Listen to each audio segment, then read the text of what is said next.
I was sitting at my kitchen table when the notification buzzed on my phone. It was a voice message from my daughter, Anna. Her tone was sharp, impatient, and it cut through me like broken glass. "Dad, you are not coming with us to Hawaii. My husband doesn't want to see you.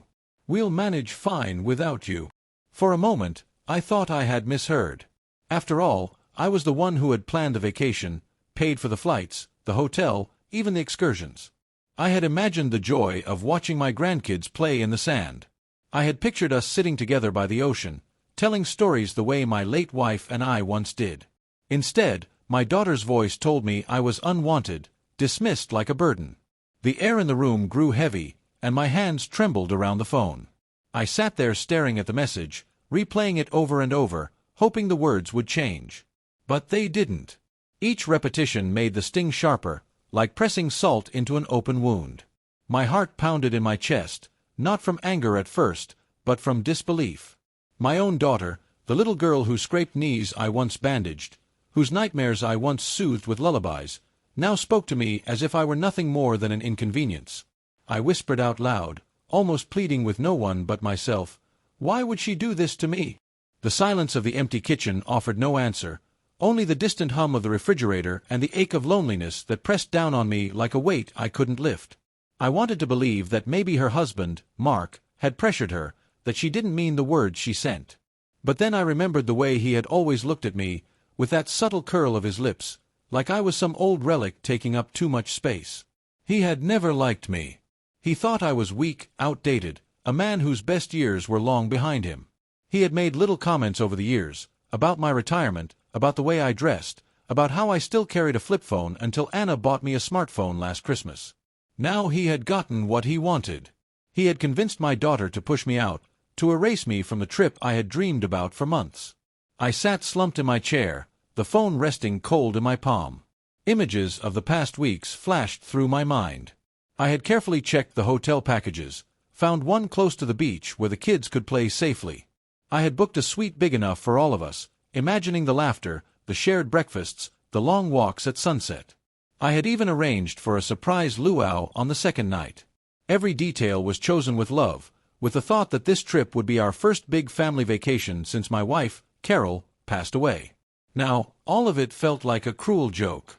The very people I had bent over backwards for had tossed me aside like a used-up ticket stub. My fingers hovered over the screen. I wanted to call Anna immediately, to demand an explanation. But I stopped myself.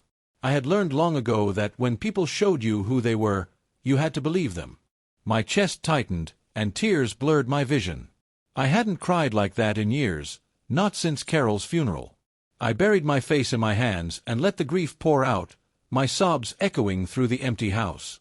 I wasn't just mourning the loss of a vacation. I was mourning the loss of my daughter's love, the slow erosion of the bond one thought could never be broken. Later that night, after pacing the house and replaying every memory of Anna's childhood, I made my decision. I went to my laptop and logged into my travel account.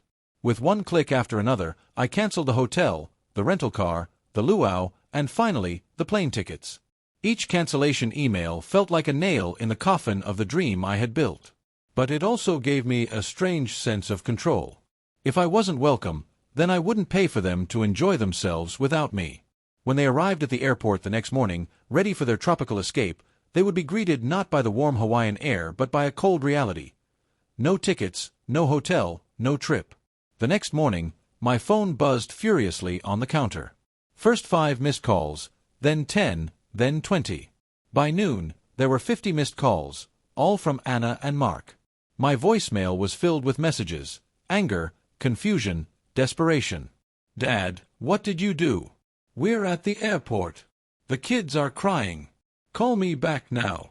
The sound of her frantic voice should have broken me, but instead it filled me with a grim sense of justice. For once, they felt the sting of helplessness, the disappointment of broken plans. For once, they knew what it was like to be cast aside. I stood at the window, looking out at the quiet street, my heart still heavy, but my spine a little straighter. As I listened to the chaos unraveling in their messages, I thought back to all the times I had swallowed my pride for the sake of keeping peace. The birthdays I had funded, the bills I had quietly paid when Anna and Mark fell behind, the countless babysitting nights so they could go out. None of it mattered to them now. To them, I was just an old man, an obstacle. But what they didn't know was that I had been more than just a father and a grandfather. Beneath the gray hair and the tired eyes, I was a man who had built something far stronger than they ever imagined. I pressed the phone off and set it face down on the table. The house was silent again, but this time I didn't feel crushed by it. I felt something else stirring inside me, something I hadn't felt in years. It wasn't revenge, exactly. It was a reminder. A reminder that I had lived through wars of my own, through poverty, through loss, through the kind of struggles my daughter and her husband couldn't even begin to imagine. They thought I was weak, but they had no idea who they were really dealing with. What Anna and Mark didn't know was that I had secrets, secrets I had carried quietly for decades. Secrets about who I was, what I had built, and the power I still held in places they never thought to look. They thought they had pushed me into a corner, but in truth, they had just woken up a part of me I had kept hidden. And as I stared at the 50 missed calls flashing on my screen, I knew one thing with certainty. This was only the beginning. I was born in a small town in Ohio, in a house where winters were cold enough to make your bones ache and summers smelled of cut grass and diesel from passing trucks. My father worked in the steel mill, and my mother kept food on the table by sewing clothes for neighbors. We didn't have much, but I grew up with a clear understanding of hard work. I married Carol when I was 22. She was the kind of woman who could brighten a room just by stepping into it. We built our lives together from nothing. She worked part-time at the library while I took every shift I could at the construction company. We didn't have fancy things, but we had each other. When our daughter Anna was born, I promised Carol that no matter what happened, I would make sure our little girl never felt the hunger or worry we had known. My 20s and 30s were a blur of sweat, long nights, and sacrifice. I started a small contracting business, and when it took off, I reinvested every dime back into it. I skipped vacations, skipped hobbies, skipped sleep. Carol used to beg me to slow down, but I couldn't. I wanted Anna to have opportunities one never had. I was there for every recital, every school play, every scraped knee. But behind those moments were endless hours of back-breaking work. When other men were out fishing or playing golf, I was on construction sites, sometimes under the rain, sometimes in sweltering heat. I didn't mind. It was worth it to see my daughter smile when she opened her Christmas presents, worth it to know I could send her to college without loans hanging over her head. When Carol got sick in her late 50s, my world tilted on its axis. Cancer. The word felt like a knife. I took her to every appointment, sat by her bedside through every chemo session. I cooked, cleaned, and held her hand when the pain grew unbearable. Anna was in college by then, too busy chasing her own dreams, and I didn't blame her for not being there as often. But I carried it alone, because that was my vow. Carol once looked at me with tears in her eyes and said, "Promise me, no matter how much you sacrifice for others, don't let them forget who you are." I nodded, but at the time, I didn't understand what she meant. I thought love was enough. After Carol passed, the silence in the house nearly swallowed me whole. The woman I had built my life around was gone, and I didn't know who I was without her. My business was thriving by then, bigger than I ever dreamed, but it felt hollow. I started pulling back, letting managers run things, and spent more time with Anna and her kids. Babysitting became my joy. I was Grandpa Dave, who picked them up from school, who made pancakes shaped like animals, who told bedtime stories until they fell asleep on the couch. I thought this was my reward for all the sacrifices, the chance to see the next generation grow up close to me. But I was blind to how little it all meant to them when measured against Mark's opinions and Anna's shifting loyalties. What Anna never knew, and what I never told her, was how much I had quietly built over the years. My business wasn't just a small operation anymore. I had properties across the state, investments that brought in more money than I could ever spend. I kept it quiet, kept it simple. I still drove an old pickup, still lived in the same house Carol and I had bought decades ago. People assumed I was just a retired construction man with a modest pension. Even Anna thought I had only enough to get by. And I let her believe that. Carol always told me, "Don't flaunt it. Stay humble. People treat you better when they don't know what you hold in your hands." She was right. But humility also made me invisible, even to my own child. Mark had always looked down on me, and I could see why. He worked in finance but had a tendency to spend faster than he earned. He liked flashy watches, new cars, trips that stretched their budget thin. When they struggled, I bailed them out quietly, paid the mortgage a couple times, covered medical bills for the kids, even slipped money into Anna's account when she was too proud to ask. I never asked for thanks. I thought that was what fathers did, made sacrifices so their children never had to carry the weight. I believed loyalty would earn loyalty. But I was wrong. The more I gave, the less they respected me. I remember one Thanksgiving when Anna casually mentioned how lucky I was to have had such an easy life, retiring early while others my age were still grinding. I almost choked on my turkey. Easy. She had no idea of the sleepless nights, the cuts on my hands, the debts I had wrestled down just to keep our lives afloat. But I stayed quiet, because correcting her would have only made me sound bitter. I thought love meant absorbing the blows without complaint. That was my mistake. My silence painted me as weak. There were moments, small ones, that should have warned me. Times when Anna brushed off my stories, times when Mark dismissed my advice like I was outdated, times when the kids parroted their father's words and rolled their eyes at me. I ignored those signs, convincing myself that family bonds were unbreakable. But the truth is, respect erodes slowly, like water wearing down stone. And when the voice message came telling me I was not wanted in Hawaii, it wasn't sudden, it was the final crack in a foundation I had been patching for years. Still, I couldn't shake Carol's words. Don't let them forget who you are. For decades, I had been the provider, the protector, the one who carried everyone on my back. Now, they treated me like a burden. But deep down, I knew something they didn't. My years of sacrifice had not left me empty. I had built a legacy far greater than they imagined, and if they thought they could push me aside, they were in for a rude awakening. As I stood in front of the mirror that evening, looking at the lines carved into my face, I whispered to myself, "They don't know me." Not really. I saw the man who had worked through storms, who had held his wife's hand through death, who had built something out of nothing. They thought I was powerless, but power doesn't always look like a shiny car or a loud voice. Sometimes, power is quiet, patient, waiting for the right moment. And as much as my heart ached, I knew one thing for sure. My years of sacrifice were about to be tested in ways I never imagined. It didn't happen overnight. The slow drip of disrespect had been seeping into my life for years, like a leaky faucet you learn to ignore until the water bill makes you choke. I remember one evening at Anna's house when I had taken the kids to the park all day so she and Mark could have a night out. When they returned, Anna barely said thank you. Instead, she laughed and said, "Dad, the kids told me you let them eat ice cream before dinner. You're hopeless."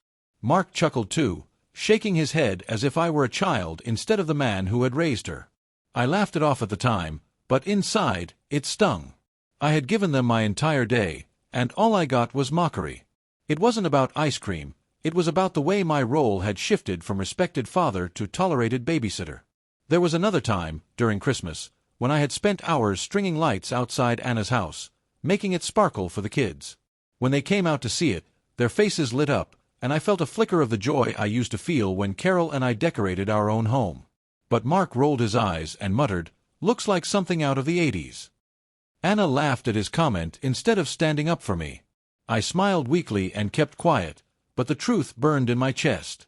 It wasn't about the lights, it was about being dismissed, about my effort being treated as old-fashioned, unnecessary, unworthy. The worst was how the kids started copying their father. One night, my grandson Ethan was playing a video game while I sat beside him. I tried to tell him about the games I used to play as a boy, stickball in the street, marbles in the dirt. He barely looked up and said, "That sounds boring, Grandpa." He said it in the same flat, dismissive tone Mark used when speaking to me.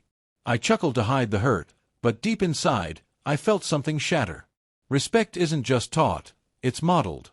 And my daughter had allowed her husband's disdain to bleed into the children's eyes until they no longer saw me as a man worth listening to. At first, I convinced myself it was just small things, that love was still there beneath the sarcasm and the eye rolls. But then came the bigger moments. When Anna and Mark bought their new house, I helped with the down payment. Quietly. Without fanfare. But at the housewarming party, when their friends asked how they managed it, Anna smiled and said, "We've just been working really hard." Not a word about my contribution. Not a nod, Not even a glance. I stood in the corner, sipping my soda, wondering how I had become invisible in the story of my own family. It was like I had been erased, my sacrifices rewritten as their success. Even when I tried to speak up, my voice was drowned. One Sunday dinner, Mark was talking about investments, bragging about stocks he had bought. I gently offered some advice I had earned through years of building my business and investing in property. He smirked and said, "No offense, Dave, but the market's a young man's game now." Anna giggled and changed the subject. I clenched my fork under the table, forcing myself not to respond. But my silence wasn't respect, it was surrender. And every time I surrendered, I lost another piece of myself in their eyes. It wasn't just the words. It was the isolation. Invitations grew fewer. Family trips were planned without me, only mentioned in passing after the fact. Photos on social media showed smiling faces at events I hadn't even known about. When I asked Anna about it, she would say, "Oh, Dad, we didn't think you'd want to come. It's not really your scene." My scene. Family was always my scene. I began to feel like a guest in their lives, not the man who had built the foundation they were standing on. The loneliness crept in quietly, and I carried it like a stone in my chest. Still, I gave. I couldn't help myself. When the kids needed braces, I paid. When Mark's car broke down, I covered the repairs. When Anna wanted to take a course to boost her career, I slipped her the money. Each time, I told myself it would bring us closer, that they would see me not just as a wallet but as someone who loved them enough to sacrifice again and again. But gratitude never came. Instead, the more I gave, the more they took, as if generosity was their right and silence was my duty. Through it all, I clung to the hope that Anna would remember who I was. Sometimes, when she hugged me goodbye, I thought I felt the little girl inside her, the one who used to cling to my leg and beg me not to leave for work. But the moments were fleeting, swallowed quickly by her husband's influence and the busyness of her own life. I started to realize that love without respect is like a house without a foundation. It looks fine for a while, but eventually it collapses. And yet, I wasn't completely alone. A few loyal friends remained, old colleagues who still called me boss, neighbors who remembered when I helped rebuild their porch after a storm, even a younger man from church named Jeremy who often stopped by to mow my lawn without asking. They reminded me that not everyone saw me as a relic. Some still recognized the strength in my hands, the wisdom in my words. They gave me something Anna and Mark never did: dignity. Their respect became my anchor as the storms of family betrayal battered me harder and harder. But one night, after replaying Anna's cruel voice message over and over, I realized something. I had spent years bending, folding, sacrificing, hoping that love would be enough to hold us together. But love without boundaries is just servitude. And I was done being everyone's doormat. I was done letting them chip away at me until there was nothing left. They thought I was powerless, but they had forgotten something important. I wasn't just the quiet old man they saw in front of them. I was the man who had built everything they stood on. And it was time to remind them exactly who they were dealing with. The morning after canceling the Hawaii trip, I sat at my kitchen table with a cup of black coffee and a legal pad. For years, I had trained myself to stay quiet, to swallow the hurt. But something inside me had shifted. It was as if Carol's voice had woken me up from a long sleep. "Don't let them forget who you are." I repeated those words under my breath as I wrote down everything I knew about Anna and Mark. Their habits, their debts, their struggles, the way they leaned on me without ever admitting it. My hand was steady, my mind sharp. This wasn't the rambling of a bitter old man. It was the planning of someone who had built a life brick by brick, someone who understood that the smallest cracks in a foundation could bring a whole house down. I began with Mark. He had always been careless with money. Flashy cars, new suits, expensive dinners. He liked to play the part of a man more successful than he really was. I had noticed the credit card statements Anna once left on my counter when I babysat. Overdue balances, late fees, and minimum payments barely covering the interest. I also remembered the hushed phone calls, the times Mark would step outside to talk in a low voice. They thought I wasn't paying attention, but I was. Years of running a business had taught me how to read people, how to notice the tells of a man stretched too thin. Mark wasn't just careless. He was drowning. I called an old friend, Sam Henderson, who had worked with me back in my contracting days and later built a career in accounting. Sam owed me more favors than he could count. I had given him work when no one else would. "Dave," he said when I explained, "I'll run a background check. If your son-in-law's up to something, we'll find it." Within days, Sam called me back with a voice heavy with concern. "He's leveraged to the teeth, Dave. Maxed out cards, overdue loans, even a second mortgage on the house he never told Anna about. And that's not all, there's whispers he's been gambling. Online betting mostly, but the amounts aren't small." I wasn't shocked. Deep down, I had suspected as much. But hearing it confirmed lit a fire in me. My daughter had cut me off at her husband's command, and yet this man was living a life of lies and debt, propped up by the very sacrifices I had made. Worse still, Anna had no idea. She thought he was the provider, the man in charge. She thought pushing me aside was loyalty, when in truth she was following a man who was leading her straight into ruin. I clenched my fists on the table. They wanted to erase me from their lives. Fine. But they would not erase the truth. My next step was quiet observation. I started keeping track of everything. When Mark left the house late at night, when strange charges appeared on Anna's accounts, when the kids made comments that hinted at tension at home. I even noticed how Anna had begun selling things online: furniture, jewelry, handbags. She brushed it off as decluttering, but I knew the signs. She was patching holes in a sinking ship without realizing how deep the water had gotten. It made my heart ache, but I also knew this would be my leverage. Sometimes, the only way to save someone is to let them see the storm before you offer the umbrella. But I wasn't alone in this quiet mission. Jeremy, the young man from church who often helped me with the lawn, turned out to be sharper than most gave him credit for. When I confided in him, his eyes narrowed. "Mr. Lawson, if you need help digging, I've got friends who know their way around public records. You'd be surprised what's sitting out there in plain sight." Within a week, Jeremy handed me a folder thick with printouts, court filings, business registrations, tax liens. It was all there. Mark had started a consulting business on paper, probably to funnel his gambling losses, and it was bleeding money. He was in deeper than even I imagined. Holding that folder in my hands, I felt something shift. For years, I had been treated as weak, outdated, powerless. But here I was, armed with knowledge that could shake their entire world. It wasn't revenge that fueled me, it was justice. For Anna, who deserved to know the truth. For my grandchildren, who deserved stability instead of watching their parents collapse under lies. And yes, for myself, because I was tired of carrying everyone while being treated like nothing. This wasn't about humiliation. This was about reminding them that the man they dismissed still had the strength to protect them, even if that protection came with painful truths. Late one night, I pulled out Carol's old jewelry box from the top shelf of the closet. Inside, along with her wedding ring, were the letters we used to write to each other when I worked long shifts. I opened one where she had scribbled in her looping handwriting, "You see what others miss. That's your gift, Dave. Use it." Tears blurred my eyes, but I smiled. Carol had always believed in me, even when I doubted myself. Now, with her words echoing in my heart, I felt certain. I wasn't just going to uncover Mark's secrets. I was going to use them. Carefully. Strategically. The pieces of the puzzle were falling into place. I began drawing out a plan on that same legal pad I had started with. Step 1. Gather undeniable proof. Step 2. Position myself where Anna and Mark had no choice but to face it. Step 3. Decide what to do with that power.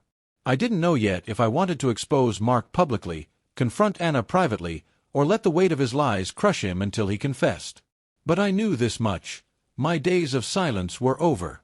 They had mistaken my patience for weakness, my humility for emptiness. That mistake was about to cost them. As I closed the folder and turned off the light that night, I felt something I hadn't in years: purpose. Not just the quiet purpose of being a father or grandfather, but the fierce, steady purpose of a man who refuses to be erased. I knew there would be consequences, that truths like these can tear families apart. But I also knew that lies left unchecked would destroy us all anyway. Armed with the knowledge of Mark's debts, his gambling, his deception, I was ready. Ready to teach them all a lesson they would never forget. The folder of evidence sat on my dining room table like a loaded weapon. I had read it a dozen times, memorized every overdue notice, every lien, every transfer from Anna's account into Mark's so-called business. I wasn't reckless. If I moved too fast, Anna might close her eyes to the truth, clinging even tighter to the man who was dragging her down. I needed her to see Mark for who he was, not because I told her, but because the facts stared her in the face with no room for denial. That was the trap I would set, a stage where Mark would walk himself into the light, expose his own lies, and stand stripped of excuses. The hardest part was patience, but patience was something age had gifted me. I had built houses one nail at a time. I could dismantle a man the same way. I began quietly, with allies. Jeremy, the young man from church, agreed to organize the evidence into a clean, professional presentation. He was skilled with computers, turning the mess of documents into simple charts and timelines that even a child could understand. Meanwhile, Sam Henderson prepared a financial summary, written in plain English, highlighting the danger Anna faced if she stayed tethered to Mark's sinking ship. I wanted no room for doubt, no way for Mark to spin the numbers. Still, I knew evidence wasn't enough. Mark was a talker, a charmer, the kind of man who could convince people that the sky was purple if it benefited him. I had to force him into a position where his own lies would contradict themselves in real time. That opportunity came sooner than I expected. Anna called me one afternoon, her voice trembling. "Dad, I need to borrow some money. Just a small loan. Things are tight." She didn't mention Mark. She didn't have to. I could hear the shame in her tone, the hesitation of a woman who had been told too many times not to question her husband's choices. My heart ached, but I kept my voice steady. "Of course, sweetheart. But let's sit down together and look at everything first. I want to make sure you're taken care of the right way." She agreed reluctantly. That was my opening. I would give her help, yes, but only in the context of the truth. And Mark, whether he liked it or not, would be there to hear it. I arranged the meeting at my house, the same home where Anna had grown up, the walls still lined with family pictures that told our story. I set the evidence aside in a neat pile on the coffee table, hidden beneath a stack of magazines. If Mark thought he was walking into a simple discussion about money, then so be it. That was the beauty of the trap. It looked ordinary until the jaws closed. On the morning of the meeting, I cleaned the house, put on one of my old suits, and brewed a fresh pot of coffee. I wanted no excuses, no distractions. Just truth, delivered plainly. When they arrived, I saw the tension right away. Anna's smile was thin, forced, the way she used to smile after covering up a bruise from falling off her bike as a child. Mark, on the other hand, strolled in like he owned the place, shaking my hand a little too firmly, his eyes darting around the room. "David," he said smoothly, "thanks for helping us out. You know, sometimes cash flow just gets tricky. Business investments, timing, all that." He was already making excuses. I nodded, calm, saying nothing. I let him talk, rope unspooling with every word. That's how liars work. They don't know how to stay quiet. They always talk themselves into the noose. We sat, coffee in hand, as I asked gentle questions. "So, Mark, tell me more about this business. What exactly is it you do?" His answers were vague. Consulting, networking, opportunities in development. The words spilled like smoke, meant to fill the room without substance. Anna nodded along, clearly wanting to believe. That was when I leaned back, folded my hands, and said softly, "Interesting. Because I've seen some documents that suggest the picture might not be so bright." I lifted the folder from beneath the magazines and placed it on the table. Mark froze. His confident mask slipped for the first time, just a flicker, but I caught it. Anna looked from me to him, her brow furrowing. The trap had sprung. "Dad, what is this?" Anna asked, her hand trembling as she reached for the papers. Mark tried to intercept, laughing too loudly. "David, come on. What is this, some kind of misunderstanding? You don't know how business works." His voice cracked at the edges. I didn't respond. I let Anna read. The color drained from her face as she turned each page, seeing the debts, the gambling transactions, the court notices. "Mark, is this true?" she whispered, her voice breaking. He stammered, tried to weave excuses, but the evidence was too detailed, too clear. Every word he spoke only dug him deeper. For the first time, Anna wasn't just listening, she was seeing. The confrontation wasn't explosive, not yet. Anna was too stunned to scream, too hurt to cry. She simply sat there, staring at the man she thought she knew, her world collapsing one page at a time. Mark grew defensive, turning on me instead. "You had no right to dig into my business, old man. You don't know what you're messing with." His words were venomous, but I stayed calm. Calmness is the weapon of the strong. "I know exactly what I'm messing with," I replied. "I'm messing with a liar who has been leading my daughter and grandchildren toward ruin. And I won't stand by any longer." My voice was steady, but my eyes never left his. For once, Mark had no clever reply. He shifted uncomfortably, the predator realizing he had walked into the hunter's cage. The meeting ended with silence heavier than words. Anna left holding the folder, tears in her eyes, while Mark stormed out, muttering curses under his breath. But I didn't chase them. That was part of the plan. The evidence was in Anna's hands now. The truth couldn't be unseen, and no matter how sweet Mark's words, those pages would whisper louder in the quiet moments. My job wasn't to force her to leave him, it was to open her eyes. Still, I knew this wasn't the end. Mark wasn't the kind of man to accept defeat quietly. He would fight, he would scheme, he would try to turn Anna back against me. That was fine. Because the trap wasn't fully sprung yet. This was only the first click of the teeth. That night, I sat alone again, the silence of the house wrapping around me. For the first time in years, I didn't feel powerless. I felt steady, grounded, in control. They had thought I was just an old man, easy to dismiss. But I had shown my hand just enough for them to realize I was playing a different game. Tomorrow, the real test would begin. Tomorrow, Mark would try to claw back control. But I was ready. Ready to watch him walk himself deeper into the snare I had built, step by step, until there was no way out. The next day would change everything.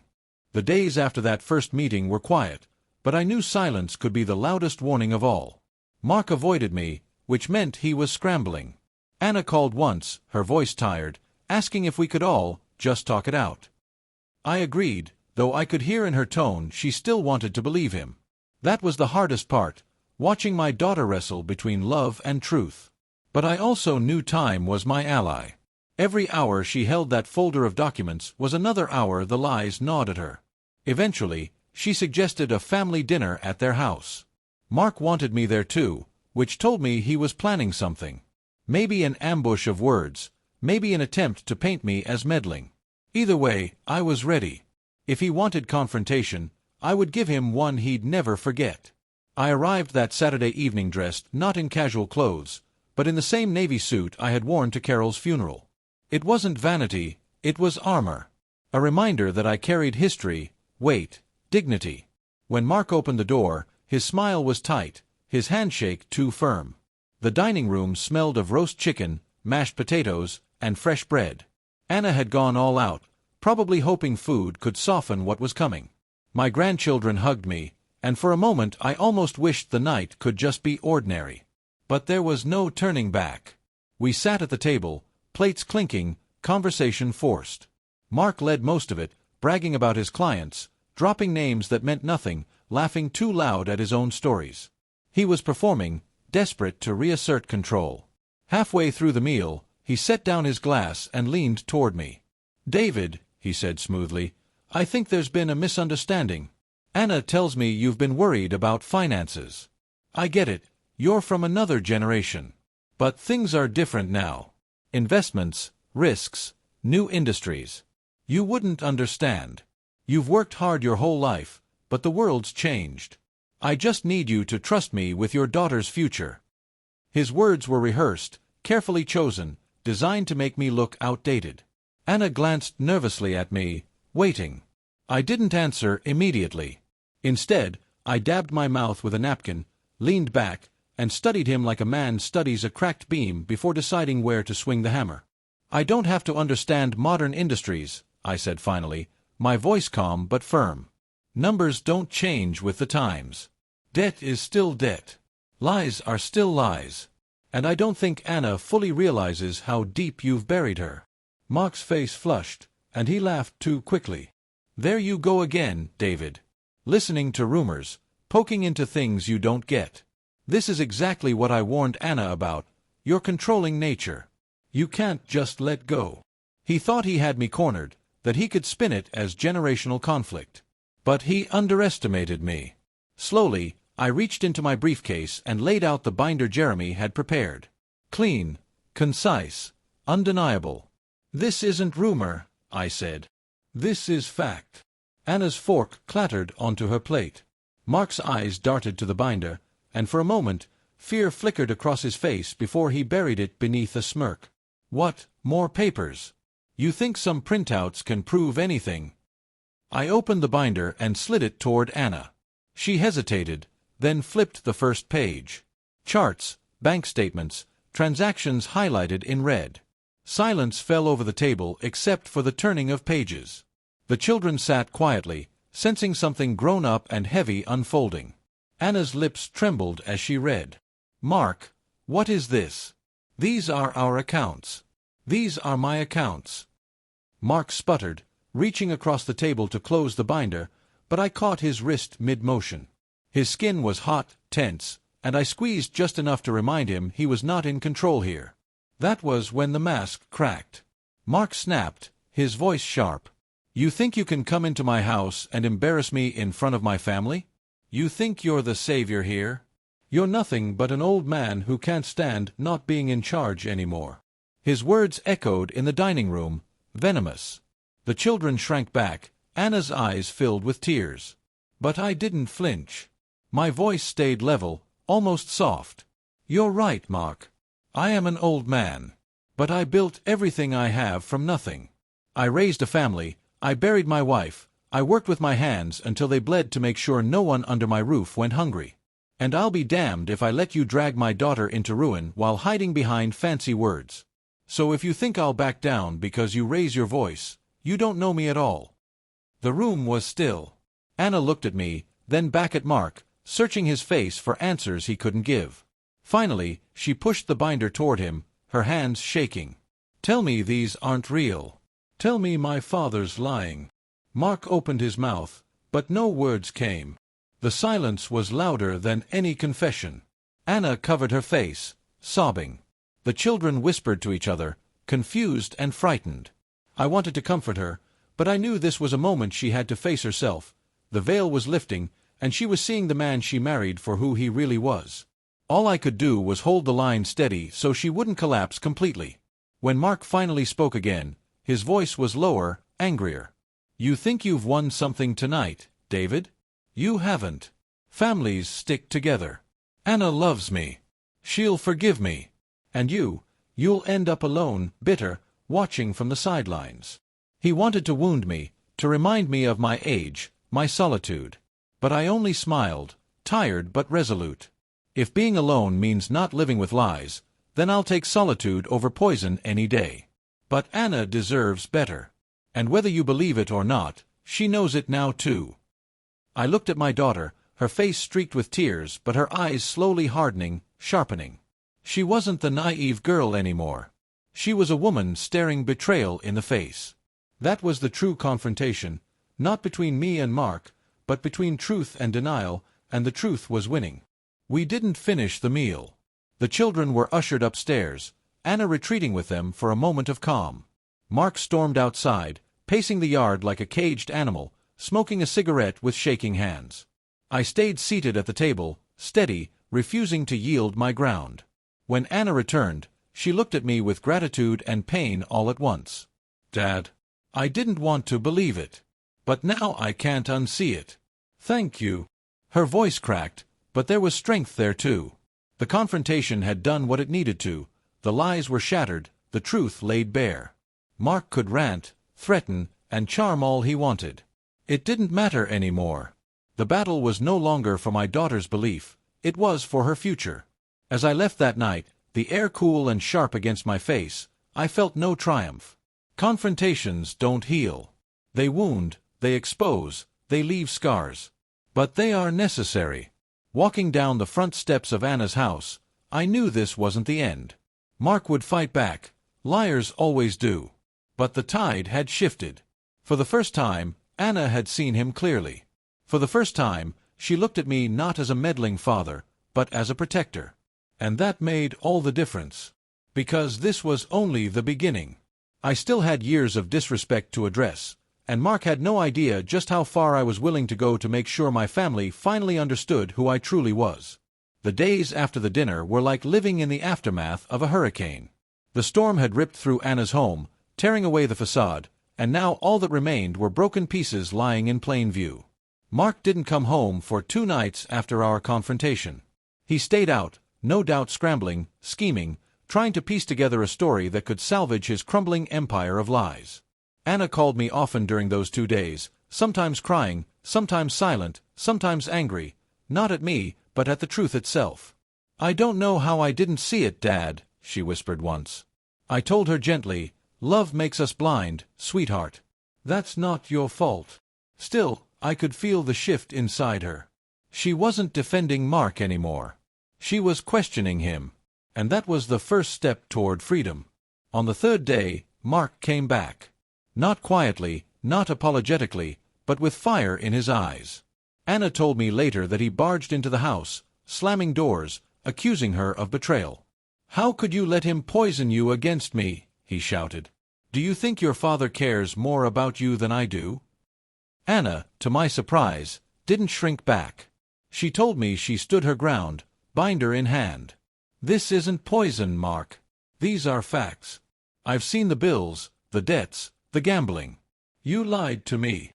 For the first time, she didn't sound like the daughter desperate to defend him. She sounded like Carol, strong and unyielding. And just like that, the balance of power shifted. Mark didn't take it well. He tried everything: anger, tears, promises. He swore the debts weren't as bad as they looked. He blamed the economy, bad luck, other people. Then he switched tactics, begging for forgiveness, promising he'd change, promising he'd quit gambling and pay off the loans. But Anna had heard those promises before, even if she hadn't realized it. The cracks in her trust were now canyons, impossible to bridge with pretty words. "I want you out," she finally told him. The words must have hit like a hammer, because Mark's anger roared back. But this time, it wasn't just between them anymore. Neighbors heard the shouting, and soon whispers spread. The private shame he had tried to hide was becoming public.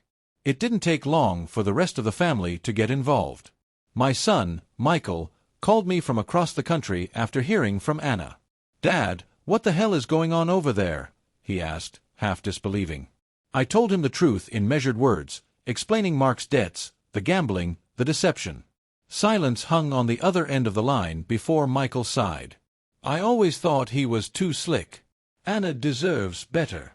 For years, my children had treated me like the old man with outdated views. Now, they were calling me for answers. For once, I wasn't the one being doubted. I was the one they turned to when everything else collapsed. Mark's reckoning spread beyond family too. The creditors, emboldened by missed payments, began to show up. Notices on the door, calls at all hours, even a repossession attempt on his car. The shiny life he had flaunted in front of us all was crumbling in real time, and there was no way to hide it anymore. I watched from a distance, steady and silent. I didn't have to expose him further. His own choices were doing that for me. But when Anna called, frightened by the men knocking at her door, I was there in minutes.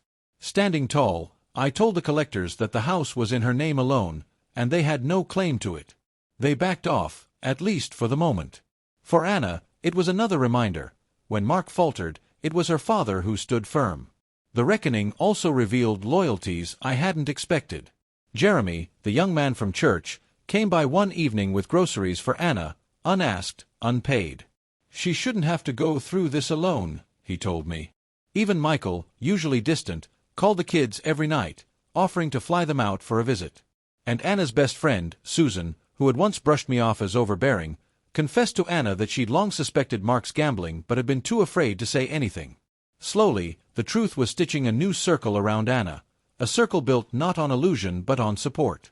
And I, the man who had been cast aside, was at its center once again. Mark, of course, didn't see it that way. His pride wouldn't allow him to accept defeat.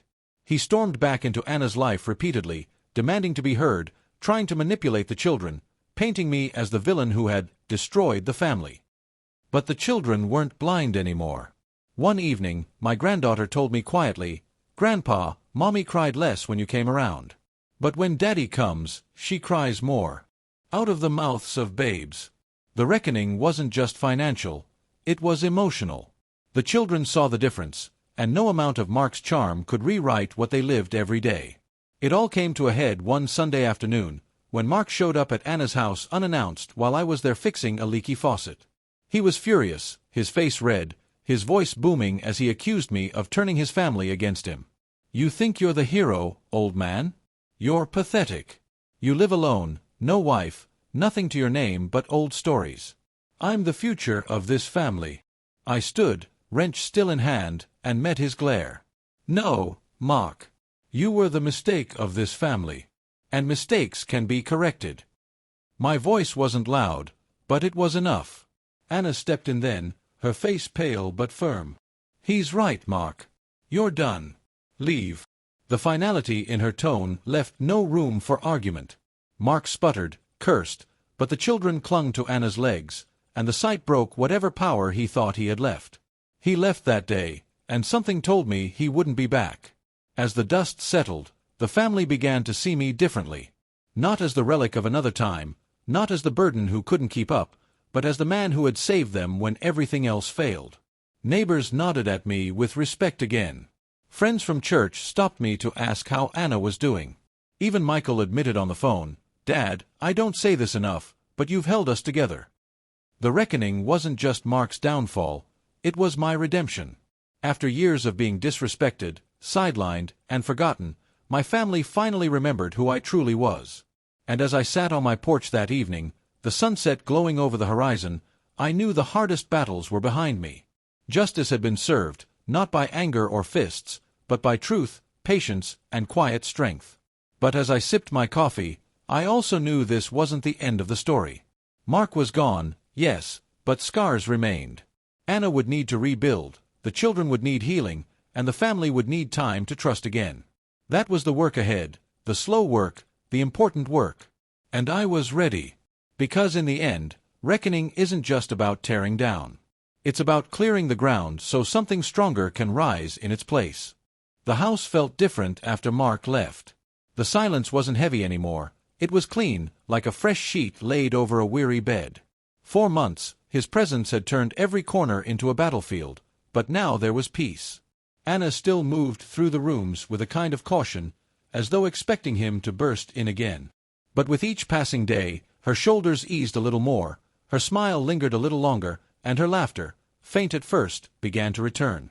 The children noticed it too. They played louder, sang louder, fought and made up without fear. One evening, as I sat on the couch with my granddaughter curled beside me, she whispered, "Grandpa, it's quiet now. I like it." I patted her small hand, my heart swelling. The storm had broken, and finally, light was filtering through the cracks. Healing was not immediate, of course. Wounds that deep take time to close. Anna spent long nights sorting through the mess Mark had left behind. Unpaid bills, letters from creditors, reminders of a man who had lived only for himself. Sometimes I sat with her, not speaking, just keeping her company. Other times, she wanted to talk. She confessed to me how blind she felt, how ashamed she was for not seeing sooner. "How could I have loved him so much and not known?" she asked one night, tears streaking her cheeks. I put my hand over hers. "Because you are good, Anna. You believed the best in him. That is not your shame, that is his." Slowly, she began to believe it. Slowly, she began to forgive herself. And that, I knew, was the beginning of her true freedom. The children leaned on me in ways I hadn't expected. I became their chauffeur to school, their companion at dinner, their bedtime storyteller. They asked me questions about their mother when she was little, and I told them stories, about her love for climbing trees, about the time she insisted on rescuing a stray kitten, about how she once painted the walls with crayons and swore it was art. They laughed, eyes wide, and in those moments, the weight of loss lifted. They were building new memories with me, memories rooted in stability, not chaos. One night, my grandson said, "Grandpa, you're stronger than Daddy." The words pierced me, not with pride, but with sorrow. No child should ever have to compare their father to another man. But if I had to be the anchor they needed, then I would not falter. Anna wasn't alone in her rebuilding. The community, once charmed by Mark, began to rally around her. Susan visited often, bringing meals and sitting with Anna late into the night. Jeremy, that kind young man from church, fixed the fence in the backyard and played ball with the kids. Even Michael flew in one weekend, his face heavy with regret that he hadn't seen the truth sooner. "You were right, Dad," he admitted quietly as we stood on the porch. "I thought you were just being hard on him, but you saw what we couldn't." For years, I had been dismissed as too strict, too stubborn, too old-fashioned. Now, my children looked at me not with doubt, but with respect. It was a respect I had waited for, and though it came late, it was no less sweet. As weeks turned to months, the house transformed. The laughter of children returned like music. The garden, once neglected, bloomed under Anna's care. Even the walls seemed brighter, freed from the weight of tension. One Sunday afternoon, Anna gathered the family for dinner, something she hadn't done in months. The table was full, the food simple but rich with love. As we ate, I looked around at the faces of my children and grandchildren. For the first time in a long time, I saw unity instead of division, hope instead of despair.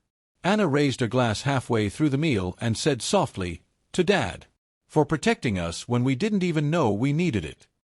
The words caught me off guard. My throat tightened, and I simply nodded. It wasn't just a toast, it was recognition. Recognition that I had been the guardian, even when unseen. In the quiet of my own home, I often reflected on the journey. There had been nights I doubted myself, nights I wondered if I was too harsh, if perhaps the world had moved on and left me behind. But now, watching Anna stand taller, hearing the children laugh louder, I knew I had done right. Not because I wanted to be right, but because love demanded it. True love isn't soft, it is fierce, it is protective, it is unyielding when danger looms. And sometimes, it is misunderstood until the storm clears. That was my role. Not the hero in shining armor, but the old oak tree that refuses to fall, even in the fiercest wind. Mark's shadow still lingered on the edges of our lives. He called occasionally, trying to worm his way back in with apologies and empty promises. But Anna had changed. She listened without bending, she answered without fear. "The children and I are moving forward, Mark," she told him once on speakerphone as I sat nearby. "You will not drag us back." It was the final nail in the coffin of his influence. For the first time, I saw her strength not as something borrowed from me, but as something fully her own. She had reclaimed her life, and I was proud, not just of what I had done, but of what she had become. Life settled into a rhythm after that. Mornings of school runs, afternoons of homework, evenings of shared dinners. The grandchildren began to see me not as just the old man who visited, but as part of the foundation of their daily lives. One evening, my granddaughter tugged my sleeve and asked, "Grandpa, will you always live close by?"